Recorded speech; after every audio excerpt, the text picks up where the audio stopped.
Mangalagiri APIIC building వద్ద కోనసీమ జిల్లా అమలాపురం చెందిన మహిళ ఆందోళన వ్యక్తం చేసింది. ఆంధ్రప్రదేశ్ ఎంఎస్ఎంఈ ఎస్టీ పారిశ్రామికవేత్తలకు సబ్సిడీ విడుదల చేయాలని ఆమె డిమాండ్ చేశారు.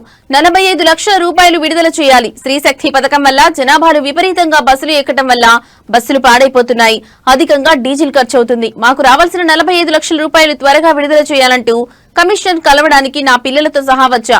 మాకు రావాల్సిన సబ్సిడీ డబ్బులు ఇచ్చే వరకు కమిషనర్ కార్యాలయం ముందు దీక్ష చేస్తానని ఆమె ప్రభుత్వాన్ని హెచ్చరించారు.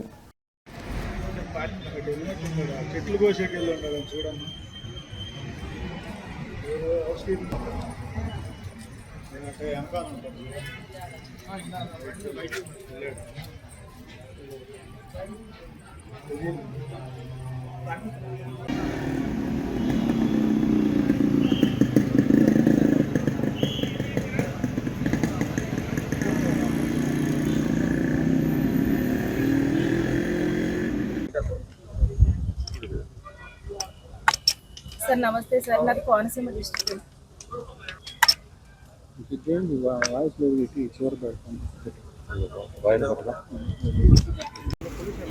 నాలుగు టైర్లు తీసుకున్నాం సార్.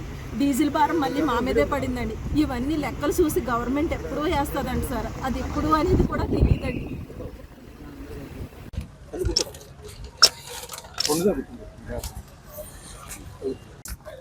స్టార్ట్ చేయండి సార్. నమస్తే సార్, మాది కోనసీమ డిస్ట్రిక్ట్ అండి. అమలాపురం నుంచి వచ్చాం సార్. మాకు 2023లో 2 ఎయిర్ బస్సులకి టెండర్ వేసుకున్నాం సార్. జగనన్న బడుగు వికాసం అనే ఒక పథకం కింద ఎస్సీలకి 45% సబ్సిడీస్ ఇస్తానని గవర్నమెంట్ మాకు టెండర్ వేయమన్నారు సార్. అలాగే మేము ఆర్టీసీలో 2 బస్సులు టెండర్ వేసుకున్నామండి. అలాగే మాకు 2024